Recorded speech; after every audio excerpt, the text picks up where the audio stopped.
今日咧，Jason會同大家探討一個又現實啦，又係好多家庭一個痛點嘅話題啦，就係長壽時代嘅話咧，係咪已經嚟臨嘅話咧？咁我嘅答案嘅話咧就係千真萬確嘅，而且咧佢係比我哋想象中嘅話咧更加快同埋嚟得更加猛烈嘅。先睇下國家統計局衛健局嘅最新嘅一啲官方嘅數據，每一個數字都係話緊俾我哋聽，其實養老咧已經唔係一個遙遠嘅話題，而係我哋活在當下咧要面對嘅一啲現實。截止到2025年底咧，我哋國家咧60歲以上嘅老人家咧已經係突破咗3.23億嘅，咁啊佔咗總人口咧係23%左右，意味著嘅話咧就大概每平均4個人裏邊咧就有一位60歲以上嘅長輩噶啦。咁其實咧我哋國家咧已經係正式進入咗深度老年化嘅社會嚟嘅。嗱，以前成日都會有人話人生70古來稀，咁而家咧嘅話咧，其實我哋平均壽命咧已經係去到大概79歲嘅，而女性嘅話咧已經係更加突破超80歲以上噶啦。已經唔係啲咩稀奇嘅事嚟嘅，身邊嘅我哋都會稱呼啲長輩咧叫哥哥姐姐啦。咁一來咧可以體現到，即係我哋除咗禮貌之餘嘅話咧，咁其實更加深嘅層次就係佢哋嘅變老嘅速度咧，亦都係慢慢有慢緊咁樣嘅狀態，都會係有好多好好嘅例子。咁所以咧，其實100歲壽命嘅話咧，已經唔係再係一個夢想嚟㗎啦。大家有冇諗過咧？其實活得長命咧，係咪一定係代表活得好咧？殘酷嘅真相咧係，其實人嘅健康壽命嘅話，大概平均只有68.7歲左右嘅。咁意味住嘅話咧，其實大多數人嘅話咧，佢哋都係會長期咁樣大病去生存嘅，而且個時間嘅話咧，可能係超10年，甚至乎係更加耐嘅。值得我哋思考嘅話題咧，就係我哋全國咧，其實60歲以上嘅人裏邊嘅話，已經係有1.9億嘅慢性嘅患病者㗎啦。咁即係話每4個老人家裏邊嘅話咧，其實有3個嘅話咧已經係大病生存嘅。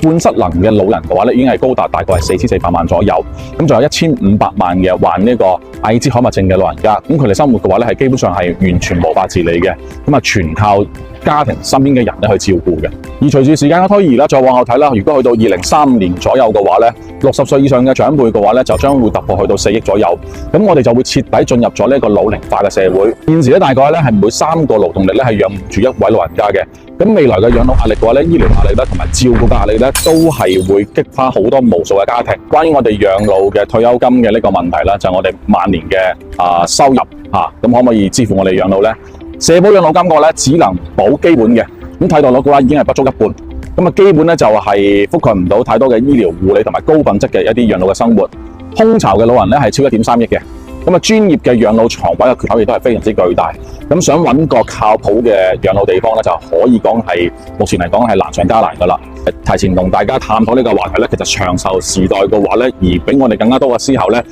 其實係一場未雨綢繆嘅一個考驗嚟嘅。佢已經唔係一個遙遠嘅未來，就係我哋而家父母嘅現在啦，再加上自己嘅一個未來啦。咁長壽咧一定係唔可怕嘅，但係可怕嘅話咧就係怕自己老咗之後嘅話咧冇錢養老，冇咗健康，冇咗依靠，咁同埋嘅話咧係冇咗呢個晚年嘅尊嚴。所以我嘅睇法咧就係唔好等到老咗之後嘅話咧，先至後悔當年咧冇同自己提前去規劃做養老，或者將我哋嘅養老嘅生活完全交咗俾國家去幫我哋處理嘅。做好呢個健康嘅管理、財富嘅準備咁先可以喺呢個長壽嘅時代裏邊嘅話咧，活得更加體面同埋活得更加安心嘅。如果你有唔同嘅觀點同埋睇法嘅話咧，咁喺歡迎評論區裏邊嘅話，大家互相探討同埋交流啦，提出你寶貴嘅意見。咁如果你認同嘅話咧，覺得有幫助嘅，亦都可以轉發俾你身邊有需要嘅朋友。咁未來Jason咧亦都會同大家繼續探討更加多嘅養老嘅話題嘅。未老先籌謀，養老唔使愁。有興趣嘅繼續關注我係Jason，下期見。